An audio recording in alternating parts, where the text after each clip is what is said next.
ನಮಸ್ತೆ, ನನ್ನ ಹೆಸರು ಭಾಗ್ಯಶ್ರೀ ಸಿದ್ದರಾಮೇಶ್ ಬಸಾರತ್. ನಾನು ಬೇಸಿಕಲಿ ಗದಗ ಡಿಸ್ಟ್ರಿಕ್ಟ್ ಶಿರಹಟ್ಟಿ ತಾಲೂಕು ಶಬ್ಬಿ ಗ್ರಾಮದವಳು. ನಾನಲ್ಲಿ ಎಂಟೆಕ್ ಮಾಡಕ್ತಿದ್ದೆ, ಅಂದ್ರೆ ಫುಡ್ ಪ್ರೊಸೆಸಿಂಗ್ ಟೆಕ್ನಾಲಜಿ ಎಂಟೆಕ್. ಈಗ ನಂದು second year, actually final year. ಇನ್ನೊಂದು 4 ಮಂತ್ಸ್ ನನ್ನ ಡಿಗ್ರಿ ಮುಗೀತಿತ್ತು. ಬಟ್ ಈಗ ಅಲ್ಲಿ ಸಿಚುವೇಶನ್ ಎಲ್ಲರಿಗೂ ಗೊತ್ತಿದ್ದಂಗೆ ಇಲ್ಲ, ಆಪರೇಷನ್ ಸಿಂಧೂರ್ ಆದ್ಮೇಲೆ ಸಿಚುವೇಶನ್ ಮೊದಲಿನ ತರ ಇಲ್ಲ. ಅದಕ್ಕೆ ಫಸ್ಟ್ ಇನಿಷಿಯಲ್ ನಮ್ಗೆ ಭಯ ಆಗಿದ್ದಿಲ್ಲ. ಆಮೇಲೆ ಪೋಂಚ್ ಮೇಲೆ ಅಟ್ಯಾಕ್ ಆಯ್ತು, ಅಲ್ಲಿ ಕಾಮನ್ ಸಿವಿಲಿಯನ್ಸ್ ಮೇಲೆ ಅಟ್ಯಾಕ್ ಆಯ್ತಲ್ಲ, ಅವಾಗಿಂದ ಎಲ್ಲ ಅದು ವಾತಾವರಣ ನಂಗೆ ಕ್ರಿಯೇಟ್ ಆಗ್ಬಿಡ್ತು. ಎಲ್ಲ ಫುಲ್ ನೆಗೆಟಿವ್, ಯಾರಿಗೂ ಪಾಸಿಟಿವ್ ಆಗಿ ಇರಕ್ಕೆ ಆಗ್ತಿದ್ದಿಲ್ಲ. ಯಾಕಂದ್ರೆ ಅಲ್ಲಿ ನಾವು ದಿನ ಕೇಳಿಸ್ಕೊತಿದ್ವಿ, ನಮ್ಗೆ ಸೈರನ್ಸ್ ಎಲ್ಲ ಕೇಳ್ತಿದ್ವು, ಮತ್ತೆ ಅಲ್ಲಿ ಬ್ಲಾಸ್ಟ್ ಎಲ್ಲ ಆಗಿದ್ ನಮ್ಗೆ ಸೌಂಡ್ ಕೇಳ್ತಿದ್ವಲ್ಲ, ಅದಕ್ಕೆ ಭಯ ಆಗ್ತಿತ್ತು. ಮತ್ತೆ ಪೇರೆಂಟ್ಸ್ ಇಂದೆಲ್ಲ ಕಾಲ್ ಬರ್ತಿತ್ತು, ನೀವು ಅಲ್ಲಿ ಸೇಫ್ ಆಗಿದ್ದೀರಾ ಎಂತ, ಟಿವಿಯಲ್ಲೆಲ್ಲ ಬಾಳ ತೋರಿಸ್ತಿದ್ದಾರೆ, ಹೆಂಗಿದ್ದೀರಾ ಅಂತ ಅವರು ಬಹಳ ಭಯಗೊಂಡಿದ್ರು. ಆಮೇಲೆ ನಾವು ಎಷ್ಟಾಗುತ್ತೆ ಅಷ್ಟು ನಮ್ಮ ಫ್ರೆಂಡ್ಸ್, ನಮ್ಮ ಸರೌಂಡಿಂಗ್ಸ್ ನಾವು ಪಾಸಿಟಿವ್ ಆಗಿ ಇಟ್ಕೊಳಕ್ಕೆ ಟ್ರೈ ಮಾಡಿದ್ವಿ. ಬಟ್ ನಮ್ಮ ಫ್ರೆಂಡ್ಸ್ ಅಷ್ಟೇ, ಎಲ್ಲಾರು ಅವ್ರ ಪೇರೆಂಟ್ಸ್ಗೂ ನಾವ್ ಎಷ್ಟಾಗುತ್ತೆ ಅಷ್ಟು ನಾವು ಸೇಫ್ ಇದೀವಿ ಅಂತ ಅವ್ರಿಗೆ ಹೇಳಕ್ ಟ್ರೈ ಮಾಡಿದ್ವಿ.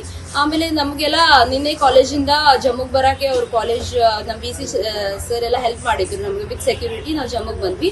ಅಲ್ಲಿಂದ ನಮ್ಗೆ ಗೌರ್ಮೆಂಟ್ ಆಫ್ ಇಂಡಿಯಾ ಅವರು ಡೆಲ್ಲಿಗೆ ಬರಕ್ ಹೆಲ್ಪ್ ಮಾಡಿದ್ರು. ಇವತ್ತು ಮಾರ್ನಿಂಗ್ ಬಂದು ನಮ್ಗೆಲ್ಲ ಪಿಕಪ್ ಮಾಡ್ಕೊಂಡು ನಾವು ಸೇಫ್ ಆಗಿ ಈಗ ಡೆಲ್ಲಿಯಲ್ಲಿ ಇದ್ದೀವಿ.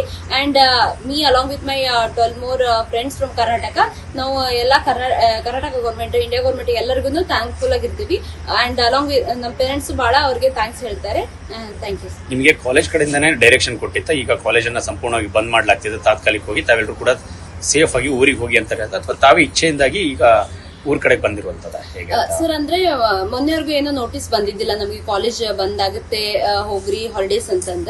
ಬಟ್ ಇದೆಲ್ಲ ನಮ್ ಸರೌಂಡಿಂಗ್ ಸಿಚುವೇಶನ್ ನೋಡ್ಕೊಂಡು ನಮ್ಗೆ ಅದು ಸೇಫ್ ಅನ್ಸಿಲ್ಲ. ಅದಕ್ಕೆ ನಾವೇನೆ ಗೌರ್ಮೆಂಟ್ಗೆ ಎಷ್ಟಾಗುತ್ತೆ ಅಷ್ಟು ರೀಚ್ ಮಾಡಕ್ಕೆ ಟ್ರೈ ಮಾಡಿದ್ವಿ. ನಾವು ಕರ್ನಾಟಕ ಸ್ಟೇಟ್ ಮತ್ತೆ ಎಲ್ಲ ಎಷ್ಟಾಗುತ್ತೆ ಪಾಸಿಬಲ್ ನಾವು ಟ್ರೈ ಮಾಡಿದ್ವಿ. ಅವಾಗ ನಮ್ಗೆ ರೆಸ್ಪಾನ್ಸ್ ಮಾಡಿ ನಮ್ಗೆ ಈಗ ಡೆಲ್ಲಿವರೆಗೂ ಸೇಫ್ ಆಗಿ ಕರ್ಕೊಂಡ್ ಬಂದಿದ್ದಾರೆ. ಯಾಕೆಂತ ಹೇಳಿದ್ರೆ ಈ ಪರಿಸ್ಥಿತಿಯಲ್ಲಿ ಅಲ್ಲಿ ಬಂಕರ್ಗಳಲ್ಲಿ ಉಳ್ಕೊಳ್ಳೋದಕ್ಕೆ ವ್ಯವಸ್ಥೆ, ಈ ರೀತಿಯಾದ ಎಲ್ಲ ವ್ಯವಸ್ಥೆಗಳು ಏನಾದ್ರು ಇತ್ತ ತಮ್ಗೆ ಆ ಒಂದು ಇದ್ದಿದಂತ ತಮ್ಮ ಪ್ರದೇಶದಲ್ಲಿ ಇತ್ತ ಅಂತ? ಸರ್ ಅಂದ್ರೆ ಕಾಲೇಜಲ್ಲೆಲ್ಲ ಅಂದ್ರೆ ಒಂದಿಷ್ಟು ನಮ್ಮ ಹಾಸ್ಟೆಲ್ಸ್ ಮತ್ತು ಕಾಲೇಜಸ್ ಅಲ್ಲೆಲ್ಲ ಹೆಂಗ್ ಸೇಫ್ಟಿ ಮೆಜರ್ಸ್ ಎಲ್ಲ ತಗೋಬೇಕಂತ ಹೇಳಿದ್ರು. ಮತ್ತೆ ಯಾವ ಟೈಮ್ ನಾಗ ಮೂವ್ಮೆಂಟ್ ಮಾಡ್ಬೇಕು, ಆಫ್ಟರ್ ಬ್ಲಾಕ್ಔಟ್ ನಾವೆಲ್ಲ ಹೊರಗೆ ಬರಂಗಿದ್ದಿಲ್ಲ, ಆಫ್ಟರ್ 5 ನಾವು ಗೇಟ್ ಹೊರಗೂ ಹೋಗಂಗಿದ್ದಿಲ್ಲ, ಏನಿದ್ರು ಬಿಫೋರ್ 3 o'clock ಆಫ್ಟರ್ನೂನ್ ಎಲ್ಲ ಮುಗಿಸ್ಕೋಬೇಕಿತ್ತಂತ ಮುಂಚೆ ನಮ್ಗೆಲ್ಲ ಇನ್ಸ್ಟ್ರಕ್ಷನ್ ಕೊಟ್ಟಿದ್ರು. ಮತ್ತೆ ಅಲ್ಲೆಲ್ಲ ಸೆಕ್ಯೂರಿಟಿನೂ ಕೊಟ್ಟಿದ್ರು ಸರ್ ಕಾಲೇಜಲ್ಲಿ. They also help us sir. Okay.